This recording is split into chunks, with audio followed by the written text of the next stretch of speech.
One could argue that there has truly never been anything like Facebook. The undeniable king of social networks took the web by storm several years ago and has since become a household name. Almost everyone has a Facebook account, and about 3/4 of all US adults check it regularly. There is simply no other platform so consistently and universally used all around the globe. For many businesses and organizations, their Facebook presence has replaced their actual website, at least in importance, because more people are likely to interact and receive updates there. Is there a blackout in your city or an emergency in your local area? There's a good chance that the power company or news agencies will be posting updates on Facebook more quickly and consistently than on their own websites. Why? Because that's where everybody is. And you need to be where your audience is. Facebook has done an excellent job of developing an environment where people stay inside the platform. Although links to the outside are easy to create, it's now just as easy and perhaps more beneficial to keep things inside Facebook. For example, until a couple years ago, most people who wanted to share videos did so by linking to a YouTube video. Today, however, Facebook has made it both quick and easy to upload videos within the platform, and has even made it the best option by allowing Facebook videos to autoplay as people are scrolling through their news feeds, making this option the most beneficial for people doing the sharing and the most pleasing for those doing the consuming. And that's just one example of the things Facebook has done over the last couple years to keep people and businesses inside the platform. The result?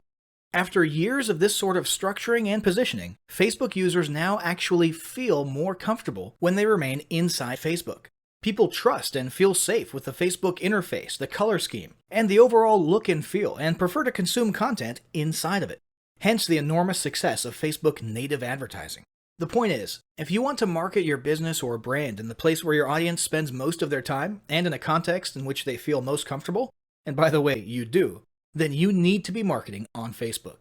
To fully get the point across here, let's look at some more statistics that'll give you a fuller appreciation of Facebook's size, reach, and importance. Almost 40% of the entire world's online population is on Facebook. Of the remainder who don't use Facebook, half of them live with someone who does. There are currently almost 1.8 billion monthly active users, and that's growing by 500,000 new users per day. Almost 1.2 billion daily logins occur, and 6 new profiles are created every second. More than 1 million hours of video viewing takes place on Facebook. Over 250 billion images have been uploaded, which boils down to about 350 million images per day. And just in case you were wondering about the level of engagement, Facebook users generate 4 million likes, 510,000 comments, and 293,000 status updates per minute. With a growing and engaged user base like that, it's no wonder more than 40% of marketers report that Facebook is a critical part of their business. The question is, how do you make it work for you? Now, a quick note on paid versus organic Facebook marketing. Ideally, a solid Facebook marketing strategy should include a solid mix of both of these. Organic marketing is an excellent and critical way to provide content and value, keep your audience engaged, gain brand exposure, grow loyal followers, and establish rapport. Paid ads are a great way to boost those efforts as well as to accomplish a variety of off-Facebook goals, such as website visitors, lead generation, and sales. Facebook's masterfully established native ad style has made paid ads even more effective than anyone could have imagined. That said, this guide will focus almost exclusively on organic marketing methods. If you're interested in how to get started with paid Facebook advertising, definitely check out our other guide on that topic.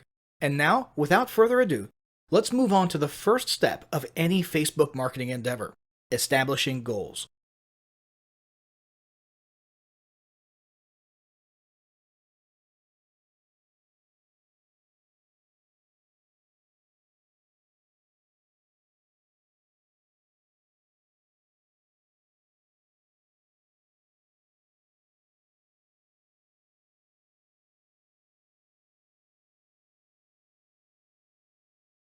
Establishing marketing goals is critical to the success of your Facebook marketing. Countless entrepreneurs and businesses have set up a Facebook presence, made a few posts, and then let it sit untouched for months or even years. This is usually due to a lack or absence of goals. So before you even begin establishing any sort of Facebook presence or strategy, you need to establish clear marketing goals. Your goals should be specific, measurable, and attainable. They can be long-term, short-term, or a mix of both. Deadlines and milestones can be helpful as well. Let me give you an example. I want to increase my social following would be an example of a bad goal that will likely result in your marketing efforts petering out after a while, because there's no specifics or milestones. On the other hand, I want to gain 1,000 likes by Christmas is an example of a good goal. It's specific, measurable, and certainly attainable. Below are some examples of the various goal categories you might be interested in for your business. First up, there's traffic to website, which usually means sales, leads, or content marketing. Probably one of the most popular goals of Facebook marketing is to funnel your Facebook traffic back to your own web properties. After all, most businesses don't do business on Facebook. You're leveraging Facebook to obtain traffic and convert that traffic into brand followers, leads, prospects, and customers. So maybe your goal is to get people to a landing page with a free offer where they can subscribe to your list and become a lead. Maybe they're being sent to a sales page or an e-commerce store. Maybe you just want to do some content marketing and send them to your blog. Whatever the case, the end goal for a lot of businesses will likely be bringing Facebook traffic away from Facebook and over to their own web properties. Next, let's look at the social following goal, which we also refer to as Facebook as autoresponder. In this goal category, your aim is to build a large number of followers. This usually means likes in the case of a business or brand page, or it could mean friends if you're focusing on your personal profile. The reason we also refer to this as Facebook as autoresponder is because the main sought-after benefit here is to increase the number of people who will see your posts in their newsfeed. In this sense, your Facebook posts become similar to sending out email broadcasts via your autoresponder. It should be noted that Facebook has recently adjusted its algorithms in such a way that people tend to see less posts from businesses they've liked. This means a much smaller percentage of your followers will actually see your posts in their newsfeeds today than did in the past. Still, if you grow a large enough community, this can still be very beneficial, and if your content is engaging enough to get a lot of traction in the form of likes, comments, and shares, you can significantly increase the range of your organic reach into people's newsfeeds. Next, there's passive presence. Some businesses might have purely passive goals. Simply being present and discoverable inside of Facebook is a benefit that has wider appeal and greater utility than you may think. In many cases, a company's Facebook presence might supersede or even totally replace what was once the role of a website. Your business's phone number, address, directions, hours of operation, mission statement, and so on can now all be found on a Facebook page. And depending on your audience, that might be where most people seek you out, rather than your website. The ease of posting announcements, updates, photos, and other content without relying on a web developer or having to use a web building platform also makes Facebook pages an attractive alternative to the traditional website model. This same approach can also be used for events, communities, and brands. Next, let's talk about brand awareness. Another goal that's less thought about might be spreading brand awareness and recognition. If you're just starting out, there's a good chance your brand might be in need of a jump start. If nobody's ever heard of you, a great way to increase recognition is to simply create and share unique, helpful, or entertaining content and get your name, logo, and overall brand identity in front of as many eyeballs as possible, as many times as possible. If this is your goal, you want to avoid being salesy in the beginning. Ensure you're focused almost entirely on posting helpful, relevant, or entertaining content. Next, there's expanding existing audiences.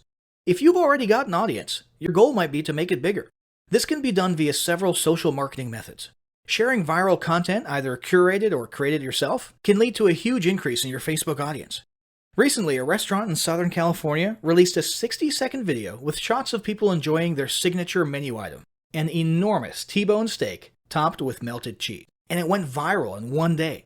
They had already garnered a respectable audience prior to the video, but after the video, their Facebook audience and engagement skyrocketed, and so did their foot traffic.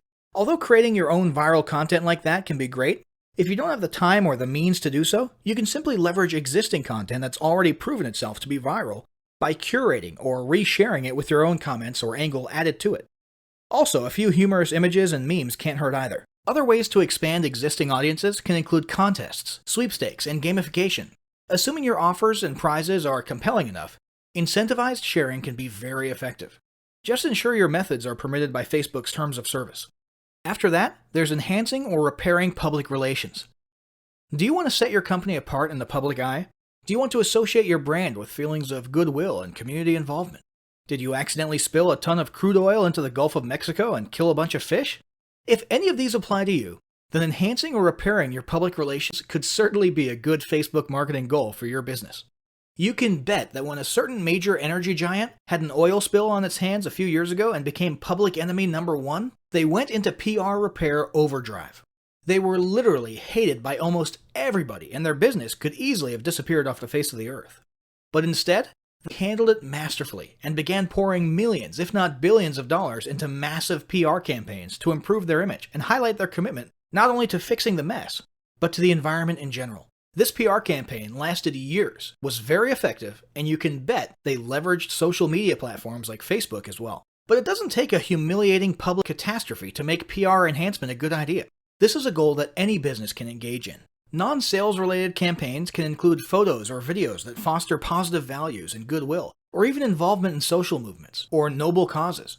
A quick note about the social movements: be careful not to alienate half of your prospects. Although you may be super passionate about something and it may seem like it's worth putting your company out there in association with a certain cause, there's a good chance that a month later when you sit down to do your bookkeeping, you're going to regret it. So just be careful how you go about that. Here's some more ideas. Did your business recently donate to a charity? Build a school in a third world country? Serve food at a local pantry? These are all things to post about for the sake of PR. These don't necessarily need to be about things that your business participated in. They can be content about general things like a heartwarming video about helping the poor or caring for the elderly. Special holidays like Christmas, Thanksgiving, or Mother's Day also present opportunities to leverage emotions, foster goodwill, and enhance your PR. Finally, there's market research. A hugely beneficial goal of Facebook marketing is market research. If you're just starting your business or going down a new path, Facebook can be an excellent place to learn more about your audience and your market. This can be done in a structured way with things like surveys and questionnaires, or in a less structured way by simply engaging with your audience, commenting, asking questions, and so on. Also, lurking or conversing in Facebook groups related to your industry can teach you a ton about what your customers want and who they are. Beyond that, you can monitor your competitors' pages and groups to see what their customers like and what they're complaining about, so you can adjust your business accordingly.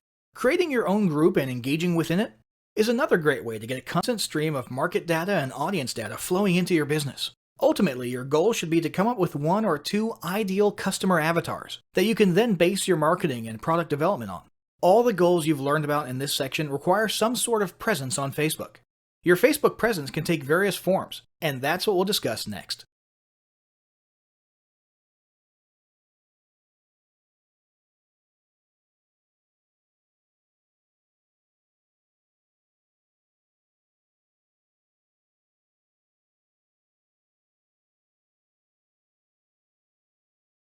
In order to reach your audience, gain followers, conduct market research, or accomplish any goals at all, you'll need to establish a presence on Facebook. What sort of presence you create will depend largely on what you hope to accomplish. But the most common first step is usually to create a page, often called fan pages. There are several types of pages to create.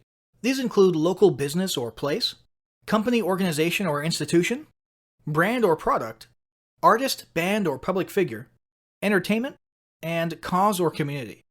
Pages are different from profiles for a few important reasons. Your profile is traditionally meant for connecting with friends and family and not for business. Your page, on the other hand, is geared towards raising brand awareness or promoting your business or cause.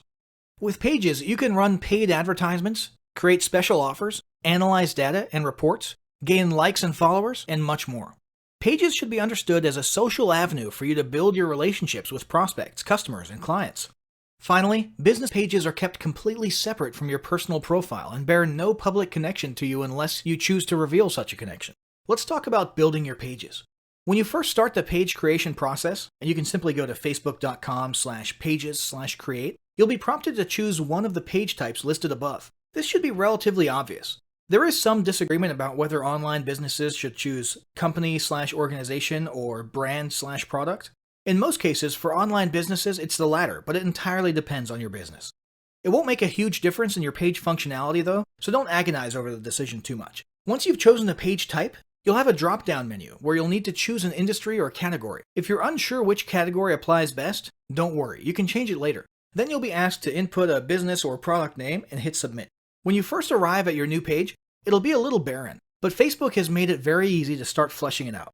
The first thing you'll want to do is write a short description of what your page is about. Facebook only allows 155 characters, so you'll want to not only get the main points in just a couple sentences, but you'll also want to make sure you include any critical keywords that you want to be found for when people do searches. Keep in mind, SEO is still important for Facebook, both for its internal search as well as your Facebook page ranking in search engines like Google. Consider using Google's Keyword Planner tool to determine the best exact keywords to use in your description. Speaking of being findable, you'll also want to assign a unique username to your page. What this does is create an easy-to-remember unique URL for your page, so you don't have a long, impersonal, alphanumeric URL. In the end, you should end up with something along the lines of facebook.com/yourbusinessname.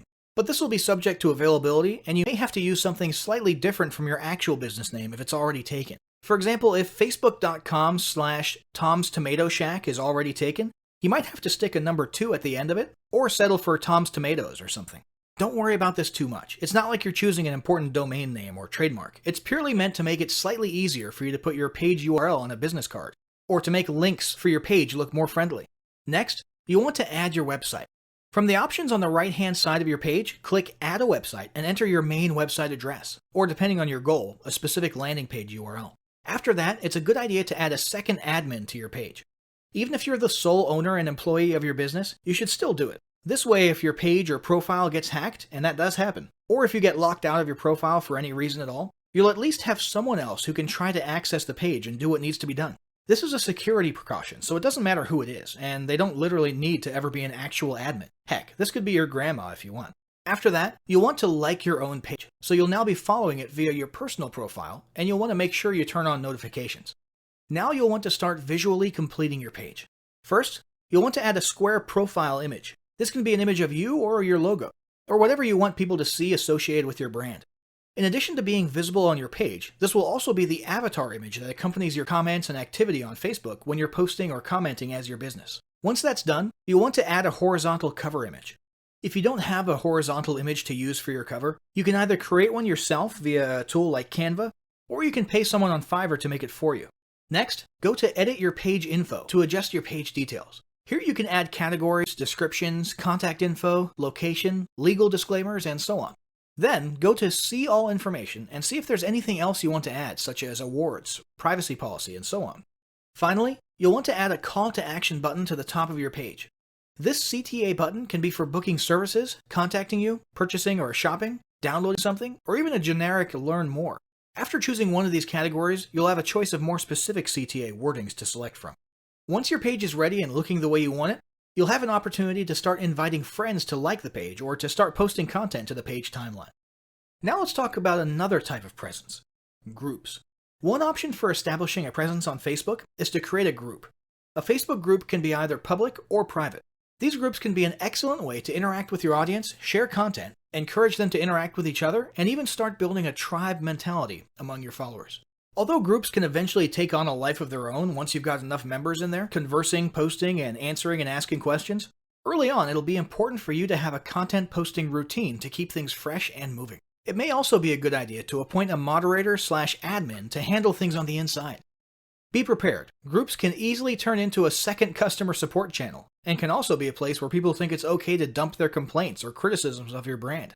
Be sure to keep an eye on things in there. Try to foster a positive vibes environment, and have yourself or moderators on hand to delete or censor any comments that might harm your brand, and make it clear to members whether or not it's okay to handle customer service issues inside the group. And for the record, it's totally up to you, and in fact, handling customer service in groups publicly is becoming a bit of a trend lately. There's plenty of pros and cons to that, we're not going to get into it here.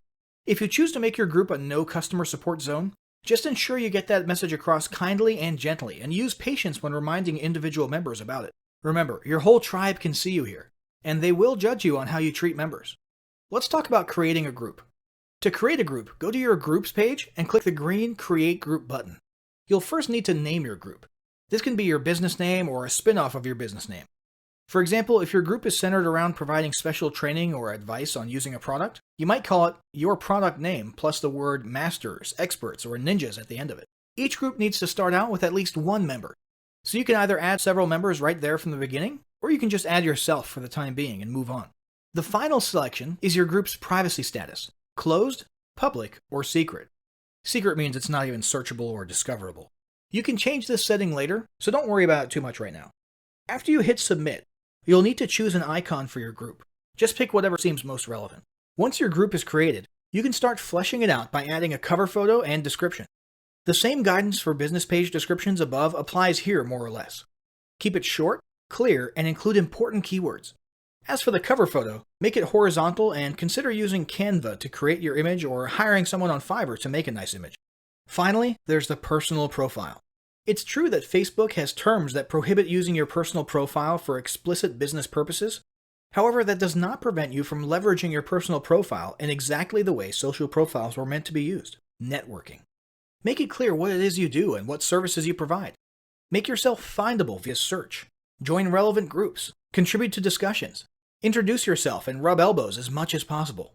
In this sense, your personal profile can be an incredible resource for marketing and potentially even more powerful than your business page. So, once you've established the sort of presence you've determined you need, you'll want to start posting content. After all, that's what this whole endeavor has been about, and it's what we'll cover in the next chapter.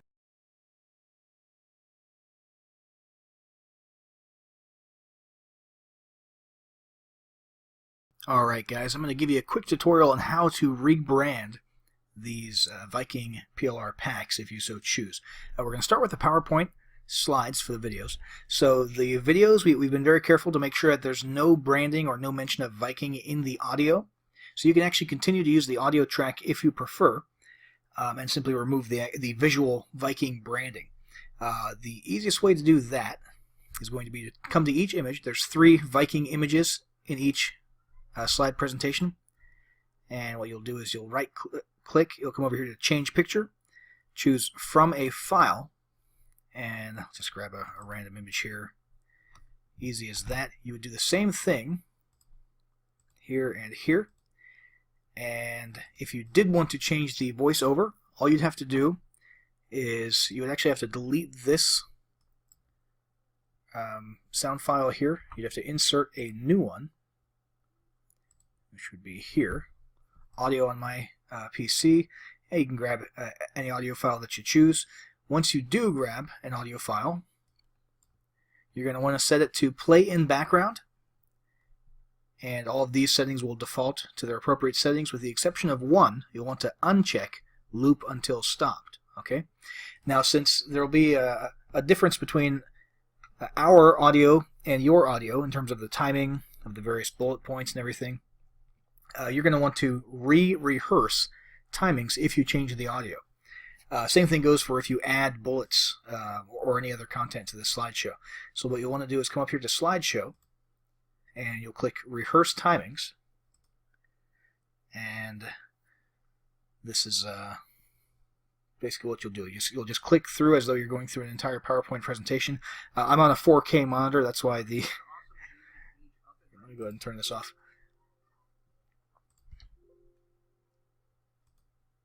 Yeah, sorry. So I was on a 4K monitor, so that's why it looked all zoomed in there. But basically, you would just proceed as though you were doing any other PowerPoint presentation and clicking at the right times in synchronization with your audio. And once you've done that, at the end there, when it says, do you want to save the timings, you hit yes. And from that point forward, when it renders a video, everything will be in sync. Okay, so we've covered how to change the images, remove all the Viking branding, how to change the audio. The last thing left to do in order to make these into a video would be to come over to File, and you're just going to come to Export, Create Video.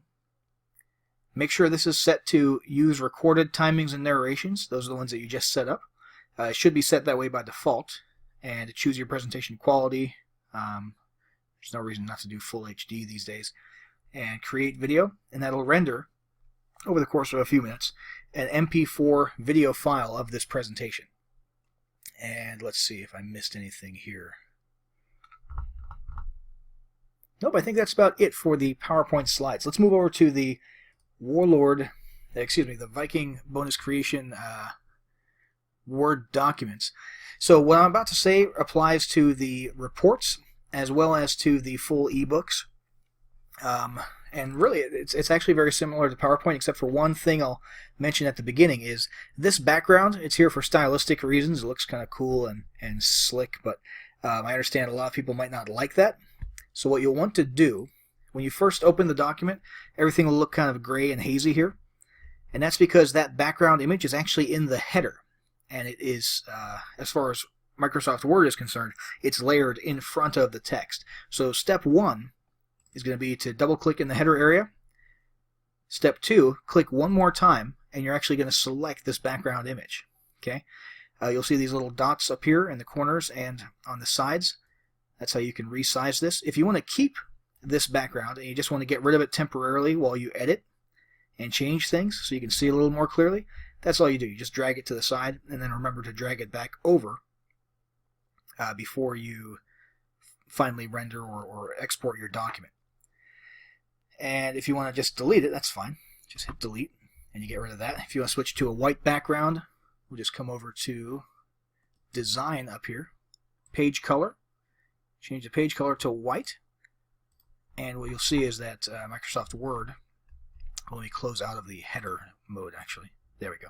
Microsoft Word, when you change the background to white, automatically changes the white text to black. Okay. Let's see here. Same rules apply here for changing the picture. Change picture from file. You can choose any picture that you'd like. You would want to go into the footer area. I'm going to go ahead and change the page color back to black.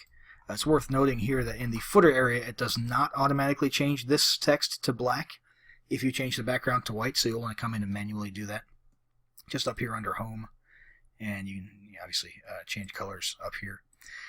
And you're going to want to come in here, obviously remove the Viking branding from this, replace this image, and look for any other references. There shouldn't be any other references to Viking branding with the exception of down here inside of the reports where it actually recommends that your customers or your leads grab the ebook inside of each of the reports. But you can always just do Control F and look for the word Viking, see if there's any other Viking branding that we missed. We made sure not to include any in the actual body of the document in the case of the ebooks. And that is about it for the Word documents, guys. I just want to reiterate, when you distribute this to your audience, it needs to be in PDF format. So you're going to come up here to File, and you're going to save as Adobe PDF. Simple as that. Same thing goes for the PowerPoints. You can only distribute the video files once you export it as an MP4. You cannot distribute the actual presentation slides themselves. Again, unless you upgraded and got the master transferable PLR rights, in which case you can sell PLR rights to these. But if you just got the standard package of our Viking PLR bundles, and you're just distributing these to end users under your own PLR rights, make sure that when you distribute, you're only dealing with PDFs and video files, not with any Word documents or PowerPoint slides. That's about it for the tutorial. Guys, if there's any information here that I didn't cover or that you don't understand about rebranding, feel free to send us a support ticket, and if necessary, we'll go ahead and update this tutorial and re-upload it to the members area. All right, thanks, guys.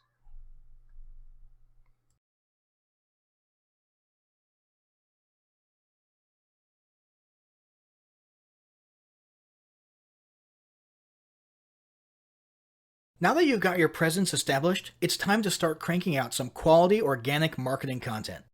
Let's look at some of the types of content you can create, curate, and leverage in your Facebook marketing. First, let's talk about basic posts. So much emphasis has been placed on visual media like photos, memes, and videos in recent years that many people have forgotten the power of good old-fashioned text. A basic textual post can accomplish a lot, and in fact, can actually stand out a lot in today's news feeds that are often filled with non-stop cliché viral images and videos. A standard textual post can be an excellent pattern interrupt in these cases. A textual post, whether it be from your personal profile, a business page, or a group, can be about anything you want. It might be a piece of content in and of itself, like an informative blog post. It could be a link back to some other content elsewhere, such as your blog or website or your YouTube channel. Other great ideas for content are questions, stories, and jokes. These can be great for boosting engagement and getting conversations started. A newer feature worth mentioning is the ability to make your textual posts appear as bold text on a large colored background. This is an awesome attention-grabbing feature that's definitely worth trying for short messages. There's only room for 2 or 3 sentences. Finally, a poll is a great way to boost engagement in your textual posts as well. Asking questions is already something that boosts engagement, and people love voting on things. So naturally, when you pair the two together, you're likely to get some great social traction. Here's a quick hint. For polls, always say something like, "Tell us why" in the comments below, so people can talk about their opinions and get some conversations and extra engagement going. Next up, there's image posts and memes. It's been almost a decade, and we're still seeing images of Boromir from Lord of the Rings looking at us in our news feeds and telling us about how one does not simply this or one does not simply that. Why? Because it gets people's attention, gets your point across, and usually still results in a few likes, shares, or comments. Whether it's Sean Bean as Boromir saying one does not simply run Facebook ads without using a tracking pixel, or the Dos Equis guy sipping on a beer and saying, "I don't usually try to lose 5 pounds in 1 week, but when I do, I use high-intensity interval training." The fact is, memes work in almost any niche. In fact, it's precisely their goofy and ironic application to unexpected niches that causes them to be so funny and get a rise out of people. So it's settled. If you can find a few minutes per week to make a funny meme for your niche, it's definitely worth your time. But it's not just about memes. Other types of images can be beneficial as well. If you're working an authority angle, try posting images of you on stage at events. If you're promoting a free report or a free digital offer, you can use an image of the e-cover itself or even a generic stock image that you can find on the cheap at Adobe Stock. Make sure the images are relevant to your offer and audience. So if you're targeting restaurant owners, a smiling business owner standing outside of their restaurant might work. If you're doing a weight loss product, a stock photo of a woman stretching or a man running might be the ticket. If you're selling physical products, use an image of the product itself or of a person using the product. And remember, these are organic posts, not paid ads. So you're not bound by some of Facebook's restrictions like the text-to-image space ratio, and so on. Although there still are some terms of service that apply to all content, so be sure you familiarize yourself with those. Next up, there's videos. The uncontested king of engaging content. This still hasn't changed. In fact, if anything, it's becoming even more of a norm than ever. If you're not using videos in your Facebook marketing, you're missing out big time. While it used to be common to use YouTube for hosting your videos and simply embed or link them on Facebook, in recent years, Facebook has started to beef up their own video hosting functionality. Today, Facebook is giving YouTube a run for its money, and many people are now beginning to lean towards Facebook as their primary video sharing venue. This is beneficial not only to Facebook, but also to marketers because Facebook has made its videos super engaging by making them autoplay with no sound while people are scrolling or swiping past them in their news feeds. This results in a ton of views and engagement. So, video content is a must. But what types of video content should you be incorporating into your marketing? There are several options. There's regular vlogs, talking head videos, selfie videos, screen capture videos, instructions, tutorials, tips and tricks, funny videos, motivational videos, animated explainer videos, short advertisement videos, inspirational videos, slideshow videos. The list goes on and on. Any way you're able to convey content or messages via videos is great. More recently, Facebook has introduced live streaming videos. You can literally host a live video feed or show and even invite others on for split-screen interviews and discussions from just about any device. All of these innovations in Facebook video sharing are helping to propel Facebook further into the video marketing spotlight, and it's not a trend you want to miss out on. Now let's talk about curated and repurposed content. Not all content needs to be created by you or your team from scratch. One very popular form of content marketing is content curation. This means finding existing content from someone else and simply resharing it yourself. This can be done simply by using the share button on Facebook to share other interesting or entertaining posts and add your own comment or commentary. Another way to curate content is to manually republish it. This can mean copying excerpts from someone else's blog, a news article, or a book, and so on. Just ensure you always attribute it to the author. For example, here's some great tips from the folks at such and such blog. And try to always put your own comments at the beginning or end and ask your audience what their thoughts are. This is a mutually beneficial form of content marketing because you're spreading the exposure of the other entity's brand, which they'll appreciate, while also posting content with almost no work required on your part. Another option for quick content publishing is to repurpose your existing content. Do you have ebooks, reports, or guides of your own? Why not take a chapter from one of your ebooks, tweak it at the beginning and the end, and publish it on Facebook? Heck, you could turn an ebook or report into a whole series of Facebook posts covering a whole week. Have a blog on your website with interesting articles and posts? Why not post a teaser or excerpt from each blog post, old or new, and a link to the post in question? Same goes for videos, podcasts, interviews, and so on. If you've been online long enough, there's a good chance you'll be able to repurpose a lot of your old content into Facebook posts. Now let's talk about boosting content. Although this guide is about organic content and not paid ads, it's worth mentioning that you can pay to give your organic content a little kickstart and increase the reach and exposure of it. You can do this by choosing any organic post of yours and clicking the Boost Post button. This will open a new screen where you essentially turn your post into a paid ad for a limited amount of time. You can set a budget, choose an audience, and many of the other settings you'd usually apply to creating a paid ad. This will get your post in front of many eyes that otherwise would not have seen it in their news feeds. Be advised, when you use this method, your post technically becomes a Facebook ad and will then be subject to Facebook ad guidelines that most organic content is not subject to. So if you have an image in your Facebook post and the image is almost completely text or has a very large text-to-image ratio, there's a pretty good chance it's not going to be a good fit as a boosted post. Now let's talk about content planning. Planning out your Facebook marketing strategy is super important. The last thing you want is for your Facebook presence to turn into one of those where you set up a page, post a few things, and then becomes lifeless for months at a time. This happens a lot. When people see this, you instantly lose credibility. And that's why it's important for your team to have a robust content posting schedule and strategy. Ideally, you should be posting something almost every day at least. However, this need not always be content designed from scratch. Instead, you can set aside 2 days of the week that are for original, created from scratch posts or videos, while all the other days in between only require a reshared post from elsewhere or a quick meme or image. Set aside another day of each week for a video post and maybe another day for a community poll. If you have a regularly updated blog or YouTube channel, you can also simply add a new step to your blog posting or YouTube uploading workflow, in which after each post or upload, a link to the new content should be shared and teased on Facebook. There are a number of ways to easily incorporate daily Facebook posting into your weekly routine. It would also be a good idea to establish a daily or at least weekly routine for you or a team member to go through all your posts and reply or interact with your audience if they commented or asked questions. Finally, let's talk about tools, services, and help. Maintaining a regular and active Facebook presence can be a little difficult if your business is already busy as it is. If it becomes too overwhelming, there are several options for lightening the load, or at least making it easier to manage. First off, there's tools like Hootsuite and OnlyWire that make social media posting, scheduling, and planning much easier. If you'd like to have your content created for you, there are a handful of paid third-party services out there that will literally create and post content for you on a daily basis. $99 Social would be one example of this. You'd simply fill out a profile of what type of content you want and what industry or niche you're in, and let them take care of the rest. Finally, it might be worth it to hire a new team member specifically to handle your social media marketing, or delegate the responsibility to an existing team member who has time available to do it. This individual would be in charge of posting, commenting, replying, moderating, and so on. So, Facebook marketing is clearly an incredibly valuable and arguably critical part of any online business today. As you've learned in this guide, it can be a lot easier to establish a Facebook marketing strategy and routine than you may have previously thought. But none of it will count for anything if you don't start applying what you've learned right away. To that end, start implementing the steps of the following battle plan today. Step 1. Establish your marketing goals. Step 2. Determine what type of presence best fits your goals and create it right away. Step 3.